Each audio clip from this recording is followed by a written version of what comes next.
family to provide the best educational experience to as many students as possible in a moral and wholesome environment. Next on our agenda is roll call. So Whitney is our secretary. She's going to call roll. Right. Samantha Peterson. Here. Jeremy Kelly. Here. Alex Knowles. Here.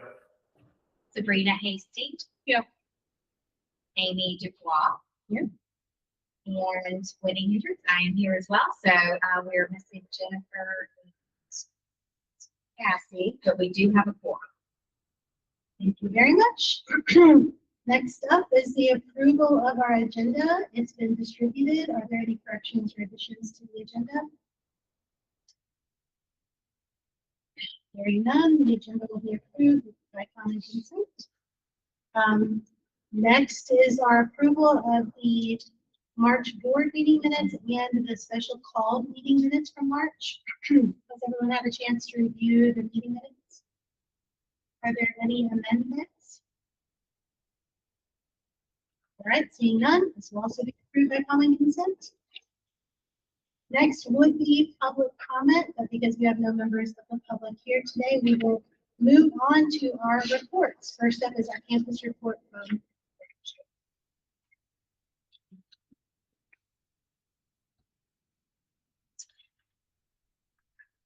To April, years just flying by. Really crazy. All right, let's go over enrollment and let me know if you have any questions. For Lexington, we are currently sitting at 1,661 students from grades K through 12. That is at present for this current year. I want to go ahead and go down to the second bullet point. We completed intent to return on the 13th of April. Obviously, if we receive information that families are not coming back, we continue to calculate that into our data. But just looking ahead into next year for our returning students, or what we anticipate returning and the new applications, we're looking at 1845. Now, again, we're going to closely watch that number and provide updates throughout the summer, just making sure that we're keeping an eye. But we've been really intentional with the directors on summer engagement strategies to make sure that we're retaining people and returning families so that we get them all the way through day one. 1845. And then I shared this with Beth so she can share it out. So is that like anticipating you across all grades, like Across all numbers? Yeah. So 1845 as of right now. And do you have already enrolled them? Yes. So for kindergarten applications, I'll see if I can find it in my record. Starting next month, what we'll do is we'll show the comparison by grade level of what we're projecting by. Right now, that's just a total number. And then I think the question was, and I don't know if somebody asked last month about the transfer students from Lexington to what grade levels from 1st through 12. So we're seeing 2 or 3 across every grade level, with the exception of 8th grade, which 8th grade and 5th grade I tend to see higher transition numbers. So 8th grade was the largest, with 7 of the transfers. Every grade had at least 1 or 2. And then also for Lexington, upcoming, but just to follow up, the upper school race assembly with South Carolina Superintendent of Education. We heard it went really, really well. You know, some of you were able to attend. Beth was there. Really, really great. And then also an exciting news, this is recent, ALA Lexington was the winner of Lexington's Best. So we're working with Lexington's Best magazine on our print and digital ads. Some of the local so. Do you know which categories we won? I know we were in there like 5 times between like the 3 schools, elementary, middle, high, and then there were teachers and administrators in there too. Don't know which category. Glad to hear we won though. Yeah, yeah. Cool. exciting. And then Blythewood, those numbers obviously aren't for next year, not current, but we did hit 1,000 students. We're not actually over that now. We're at 1,014 students across grades K through 12, and we're just continuing to see those numbers tick up. So we're really, really happy with the work that those two administrators do. And they have the Blythewood Rodeo in the Soda City Market for this year. Questions?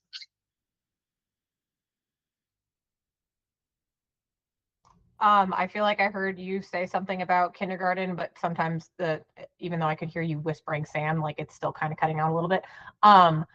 I assume the reason it jumped from 1661 to intent to return being higher is a combination of obviously filled out intent to returns and kindergarten coming in at a full class, and then as the upper school grades fill, like we're filling more seats as we go. I assume that's the reason that it ticked up, which is great that it ticked up.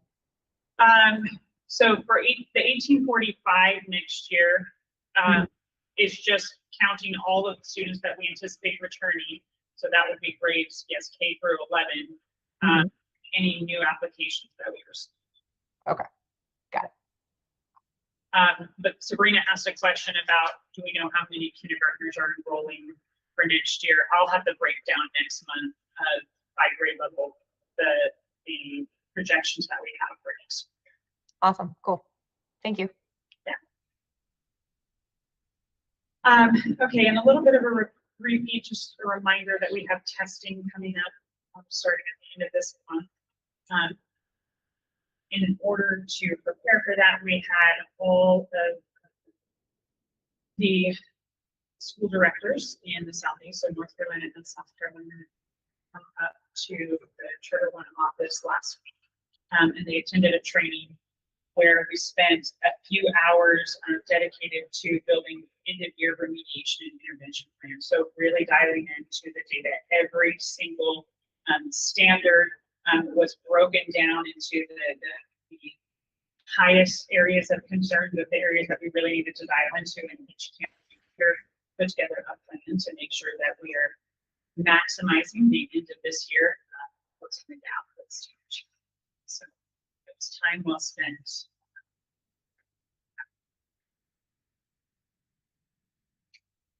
And then just a couple of general updates. We do have the board elections. We are on track to facilitate a 2-day election, so people can come to the campus on May 7th and 8th.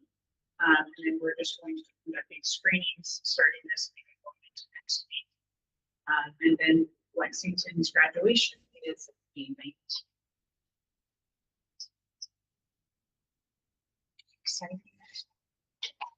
Spring year events. Any other?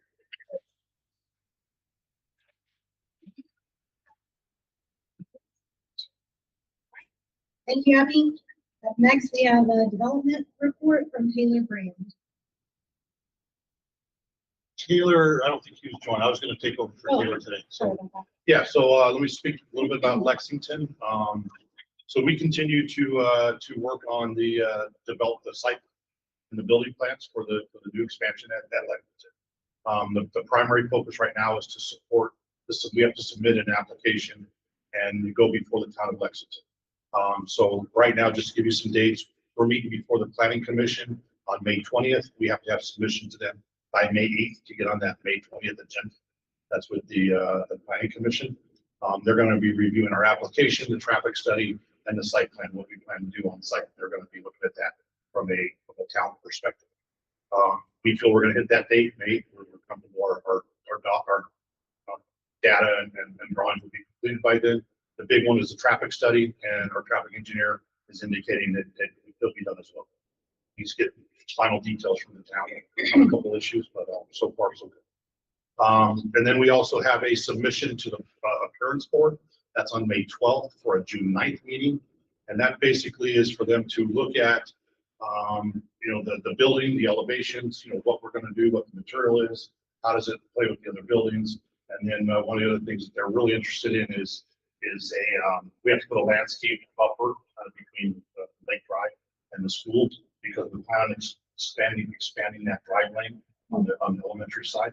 And then that, they want to make sure there's no headlights shining into the roadway causing issues. So that's something we're going to go to them for. A little bit of a concern with that because it's not in their ordinance to allow traffic or vehicle movement between the buildings and the roadway.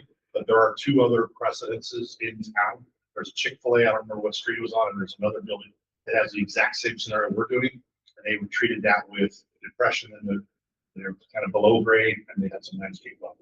So by all accounts, we should be fine. So again, just a lot of work still progressing with the plans and just getting to the next step and to the point where we're able to get the approvals to move forward. We've been in direct contact with OSF, and we've had a couple meetings with them already. We've been talking with traffic regularly. So yeah, so far so. The one thing I do want to say is we did an evaluation on keeping the space for a baseball field, and it's costly. It's about $4 million additional cost to move the football field back to the original place and develop that area. It's just a matter of retaining walls, fill dirt, a lot of costly site improvements that just prohibits doing it. And so where we're putting the football field is going to be the most cost effective to get it on site and get it usable. So with that said, no promises, don't know anything, but I'm looking at the property right next door, looking at that site to see what is the baseball field is there. That may, I've already talked to the guy. He gave me a price about a year ago, which involved a lot of money. But now that we've annoyed him so much, putting our cars down the road, he may be more willing to sell something. I'm exploring that. When you say the property next door, are you talking about the other side of Innovation or on the? A Bruner. So Okay. when you make a left in a Bruner, right, you go right at the bottom of the hill on the left-hand side. Okay. There's a little clearing there. That's the spot. Is that where we parked whenever they were letting people park there when we, during like the welcome or like the opening of ALA? Yes. Okay. Yeah. If you need anybody to be really annoying to people, I can also help with that. So y'all just. So again, it's just that something I'm exploring. There's no Yeah, no promises, we nothing. appreciate that. It's just something else I'm looking at doing it as a possible solution to the problem that we're trying to solve. That's great. For now, just again, for times we have to keep moving forward, and we did this exhaustive analysis. We put a lot of stress on the team to do that, and it came back just too positive. Does that just mean like nothing can go there because anything you put there is going to have that? Well, anything that requires a large flat area. Imagine a baseball field that has to be a large flat area. That's not to say you couldn't put a cross country trail in there, and you could put an archery area. Okay. Tennis court's smaller footprint, but it'd be similar, but not as big as baseball field. So it's not off limits for future something. Just something. It's off limits for the property you guys currently own. So that is significant. Do you anticipate having to rework the retainage pond in front of Lexington to accommodate that landscaping? Yeah, right now when we built the pond, we built it with some expansion in mind. We did a little bit over it just to it's good prudence to do all the time, because you always run into something where you want to put artificial turf or something down, and that's impervious, so you have to take that water somewhere. So right now the calculations indicate we've got sufficient storage in that pond, but we are building a new pond that's going to be down by the football field to handle all of that runoff that we're doing. So that's pretty much it for Lexington. The only other thing I'll add is we're going to be doing some work in the pond area. If you guys see some stuff on there, just to let you know, we have monthly inspections until we get closed out, and getting closed out requires getting all the grass growing and things like that. So you'll see some changes where we're going to be blocking off areas. Do not walk on this area until grass grows, so we can get signed off like that. We're putting some trash racks in the ponds. That's what's going on at Lexington from my perspective. Any questions? Well, just a good question. Whenever we do start, money starts flowing, how does that work in terms of having money that we got? Budget, is that going to be added as a budget item on this list, or So if it was a bond, it's part of the transaction. It doesn't necessarily need board approval. However, we'll provide facility updates in whatever is this project this will. There's a requirement that Trevor, maybe you can speak to this better about, what the requirements were for monitoring that funding and as it goes out. I know we have to give reports, which basically a pay app request. We have to give them an application for payment saying, here's what we're doing, here's why we need the money to cover these costs and demonstrate that the work is in place so they can, as we go forward. Yep, that's correct. Yeah, so that's a great question. So it's a different budget than this operating budget that we look at. When the bond was funded last, November, December, it created this construction fund. And so that's the money that we're drawing upon is that. So, and Jim's right, there are reporting requirements as part of that. So I think it's quarterly, Jim. I have to go back and look and see what the bond documents say. But investors did want to see just some periodic updates, which is not out of the ordinary. So we'll provide those along with just how the spending is going with those. Yeah, that would be good, because I just think, if we're gonna continue to expand schools, you never know when it has to be done again, right? It would just be good so that we have an idea of where we're up in the future, how much we want and how much something can cost. We understand that prices can go up. Do this, but it can be helpful just as historical as we continue to add on schools. Yeah, I think it makes total sense. I think it'd be good to review in here periodically, just the spending as it relates to that budget. So Yeah, we can do that, right, Jim? yeah, completely. Yes. Yeah, as we make those draw requests, we can give reports. Trevor, you can include it in your report, or I can, or myself or Taylor can include it in the report. If there's nothing else on Lexington, let me move on to Blythewood. So Blythewood, as you see, every time you guys come out here, it looks different, I think. We now have grass outside. We see the artificial football field. The track is basically graded. We don't have asphalt yet or anything. We are moving really well on the site work. Inside the building is even further ahead. We've got finishes in on the 4th floor fully. We have doors hung, floorings down, paints on. We have lights on. It's pretty much finished out. There's a few fire alarm, strobes and stuff we're hanging and things like that. But 4th floor, 3rd floor are very, very far along, almost complete. 2nd and 1st are in different stages, but not far behind from being complete. Basement's a little further behind than those, but we're not behind on the project. It's trending to be complete. So, the basement, we still have some open floor cuts. We had to cut some floors and the plumbing in the ground. That's those sort of things. So we're working through those issues. But overall, the progress at the Blythewood site is going very well, and we're very comfortable and confident we'll have it on time. Any questions about Blythewood? Just when Lexington opened, I know it was a real short run for teachers, so they have a longer run. Yeah, we were expecting that. Yeah, I don't want to give you a date yet. Yeah, okay. I don't want to hold that to the best for right now. But yes, we're expecting a much longer runway for teachers. Yeah. How is the teacher process going? Hiring going really well. We're meeting as a team every week to make sure that we're, again, just being measured in enrollment and the needs of students for next year. But I haven't heard of any major stalls finding candidates, so I just the campus is actively interviewing, as well as working with the current staff that we're just not extending just yet. We're working. Is the 18.5 election complete? Absolutely. So we look at the scheduling for next year, and those are the weekly reviews that we're doing to make sure that we're on track and appropriate staff to meet the demand. And your number that you're targeting?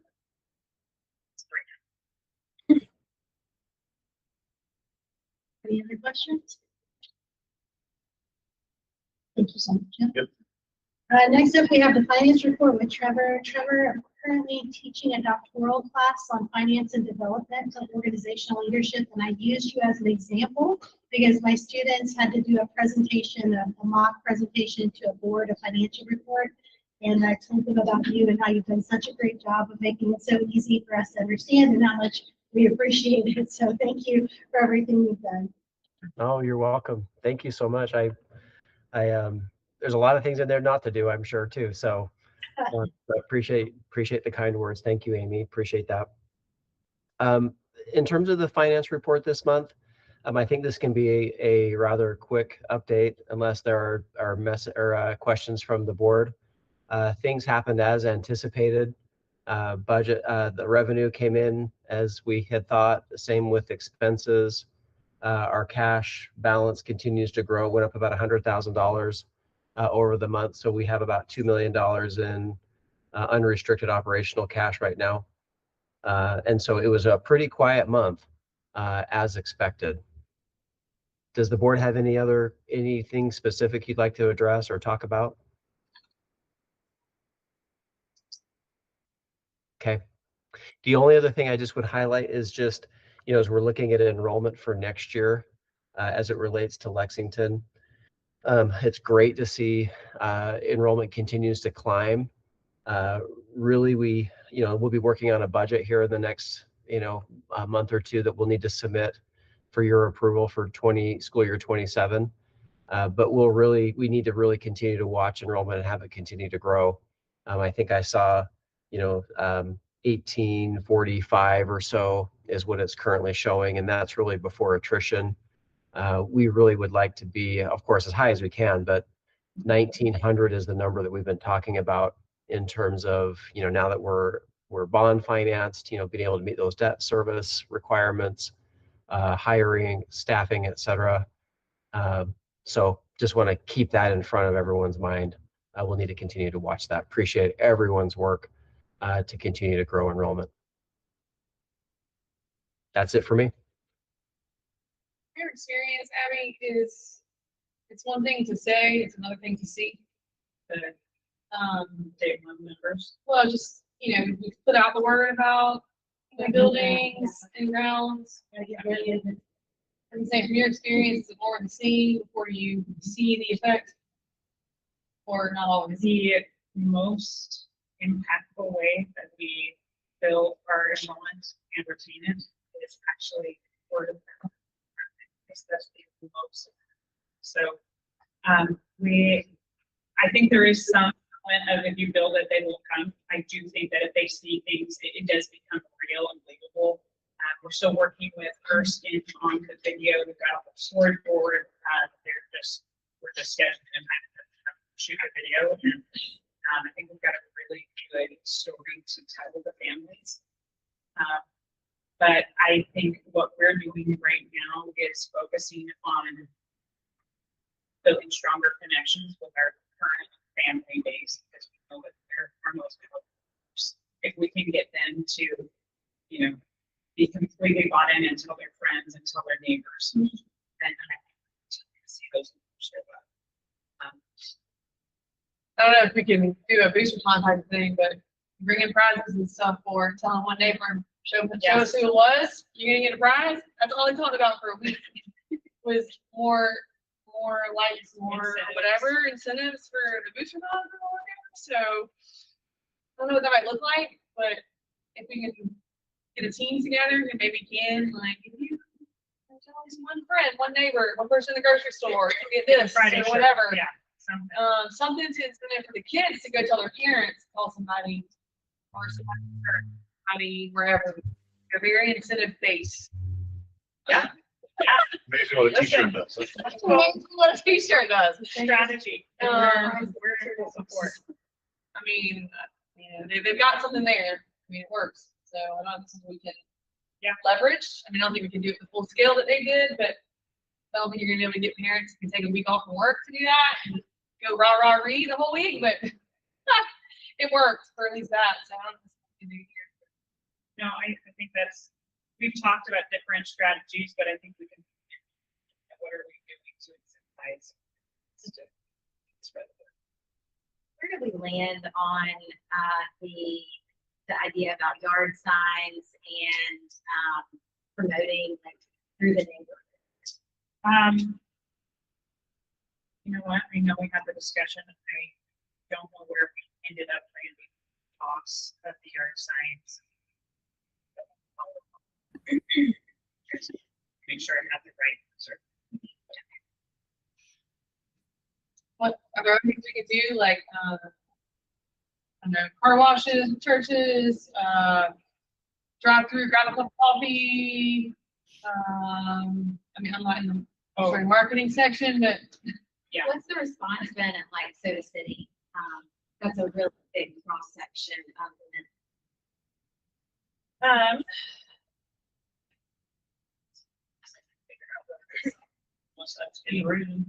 The events that we have held, I mean, it's been hit or miss. Some of them we have a ton of family engagement. Others, I mean, and also depending on the weather, we've had a few families. But every event that we've done, the feedback that we've heard from our campus teachers is that it has been really good to connect with the families. And that is what we're really driving home is that connection with the families, like I said, because the research that we have shown is that's where we're getting our effect. Sorry, what was the question that you asked? Just for that. I was talking about things like we can do. I mean, I just think about I can generate like contact, which is what you're saying. And so I was asking like, I forgot what that asked. Yeah, coffee. Everybody loves coffees, right? Drafted coffee. Here's a cup of coffee with a sticker. Yeah, something like that. Like, coffee is very much an incentive. We do a lot of that around our church. People just drop by for a cup of coffee, and that's what kind of.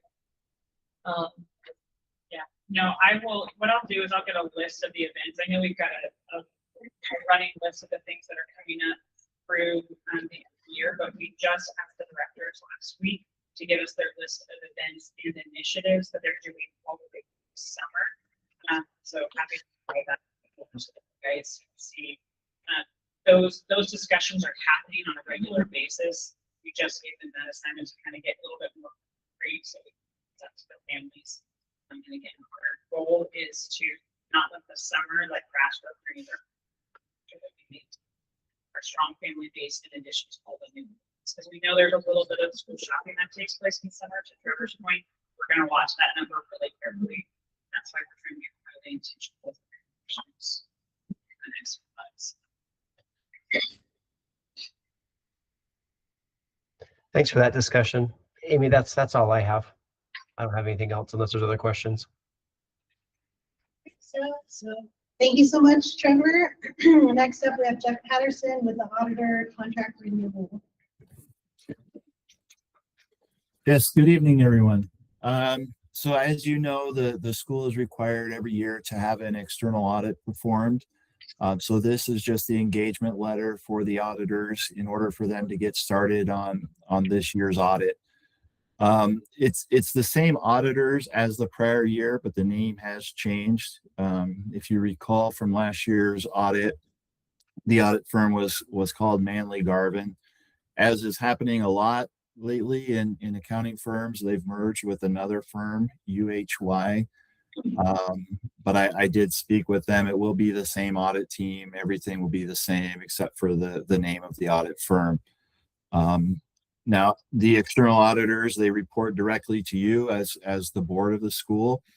So that's why the engagement letter is addressed to the board and is required to be approved and signed by a board member. So I'd be happy to answer any questions if there are any questions about the engagement letter or the audit process itself.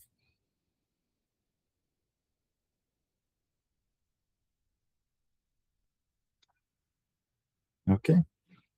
Hearing none, then would just be a motion to move forward with this auditor engagement letter? Is that correct? Is there a motion to move forward with this auditor engagement letter? A motion to move forward on this engagement line. Is there a second? I can second.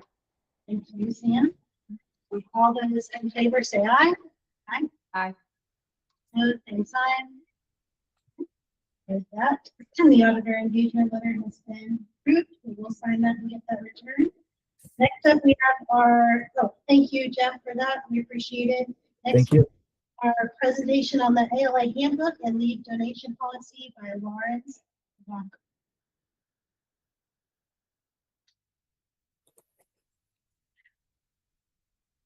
Hi, good afternoon, everyone. Can you hear me all right? Yeah. Okay.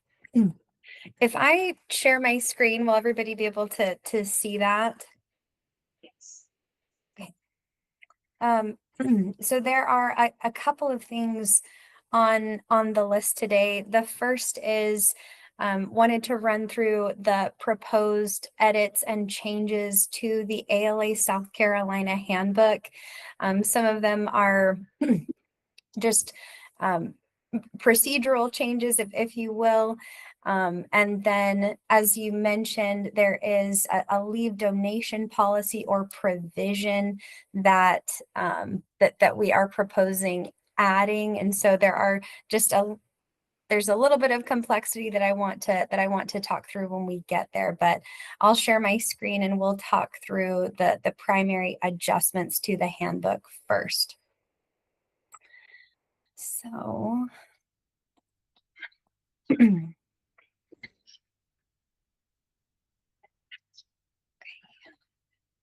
everybody see that all right? Yes. We have copies as well.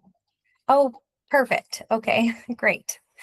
So there are really a couple of provisions, just some language adjustments to get us into alignment in a few areas. We were already following these, so this is just memorializing some of these changes. The first was that we updated our reasonable accommodations section to include pregnancy, to lump in that Pregnant Workers and Fairness Act that became effective a few years ago. Again, we were already following these. This is just a memorialization of those changes. The second is very similar in nature.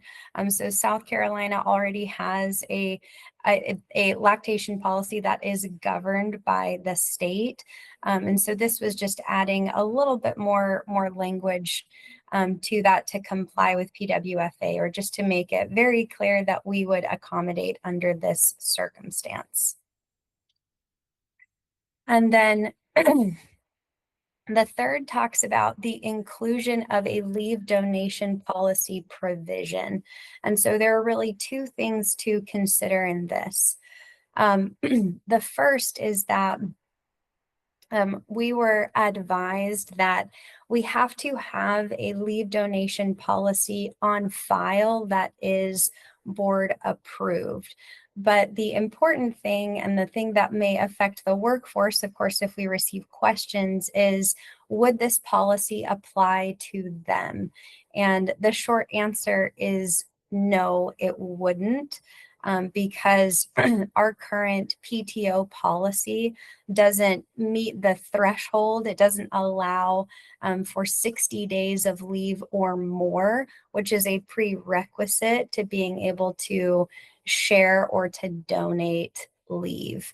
And so that's why you see here that there is an inclusion of a policy provision of essentially an acknowledgement that we have this on file, but also, that there are some applicable exemptions for us as an institution. So I hope that made sense.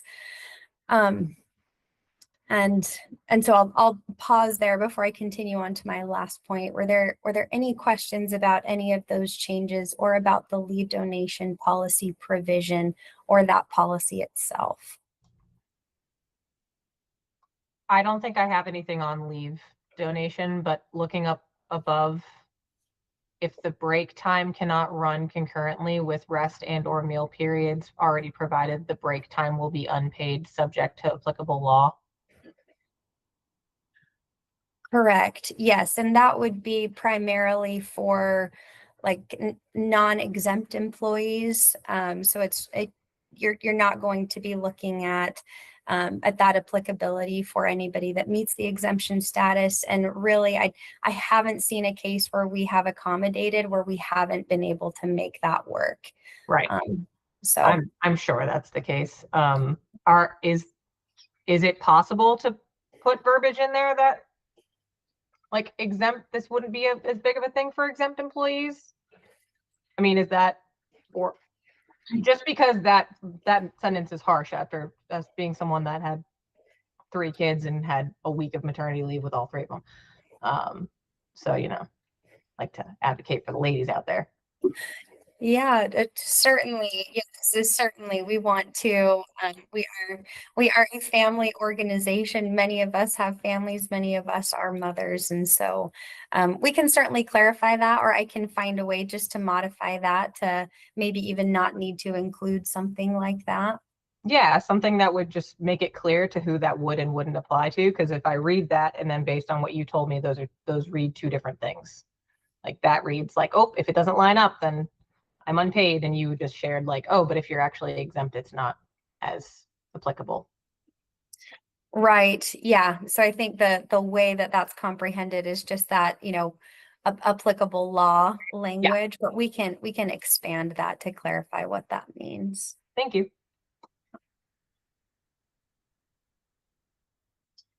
Any other questions?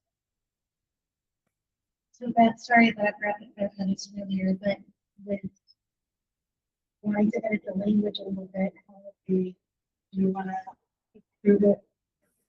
Maybe, and then review the edited language? Or,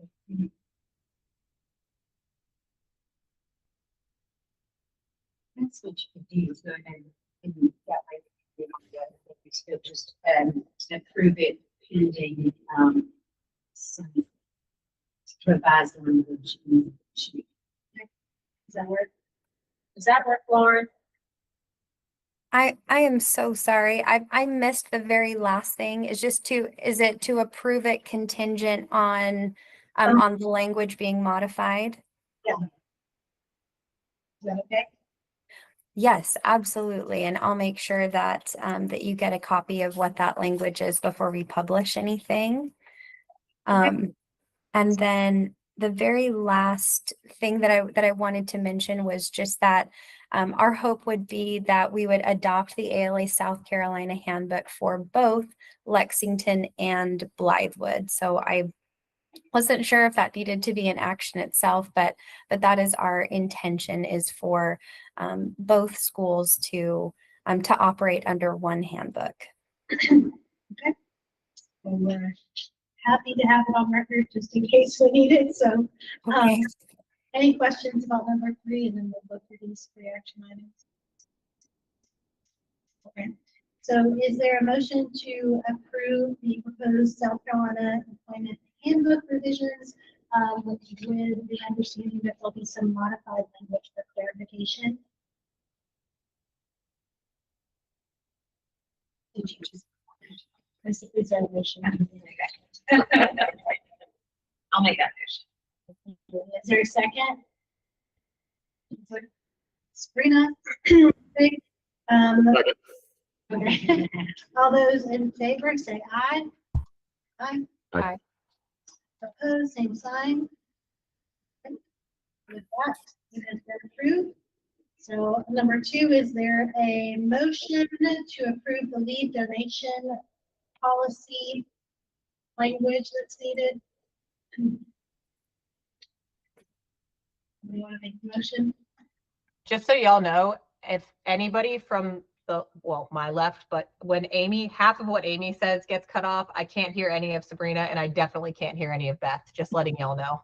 So Okay. when you're talking, Amy, I can hear like half of what you're saying. I'm glad Jeremy's nodding, so it's not just me. Okay. Try to yell louder. Is there a motion? So don't be offended if I'm yelling. Nope. To approve the leave policy, the leave donation policy. A motion to approve the leave donation policy. Okay. Sabrina made the motion. Is there a second? Sam, thank you. All those in favor say aye. Aye. Opposed, same sign. Okay, with that, that has been approved. And now the third one, is there a motion to adopt the ALA South Carolina handbook for both ALA and Lexington? The same handbook. Is there a motion to make that adoption? I'll make a motion. To adopt ALA South Carolina Lexington handbook for ALA Blackwood. All right, Sabrina, a motion. Is there a second? All right, Jeremy. I'll second. Thank you. All those in favor say aye. Aye. Opposed, same sign. Okay. With that, we have taken care of all three of those action items. So moving, thank you so much, Lauren. We appreciate you. Very much. Next up, we have an update from Abby on our school leader assessment. So this will just be really quick. We received some feedback that it was desired that the board have reports and data before they're able to actually feedback a couple of things that needed to be. So get another report done. So, we'll come back to the board with another.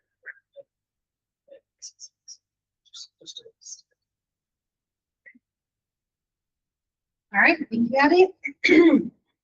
Next on our agenda is our announcements. Our only announcement is that the next board meeting is May 19th at 4 o'clock. We hope to see everyone there. And finally is adjournment. Is there any further business that anyone's aware of? Hearing none? Oh, sorry. The graduation is May 19th. Is that going to be a problem? Well, this says Lexington that is graduation is right. May 19th. It is. That's just type of, I apologize. For which one? The board meeting. That is graduation. Yeah. Sorry. Thank you for catching that. I was like, May 19th, we just talking about May 19th. So is it the 18th Monday? Yep, it's really the Okay. 18th. I apologize. We will amend our announcement. Our next board meeting is May 18th at 4 o'clock. Thank you, Sabrina. With that, is there any further? Okay. Hearing none, our meeting is adjourned. Thank you guys so much for your attendance and attention today. Thank you. Hi, guys. Thank you.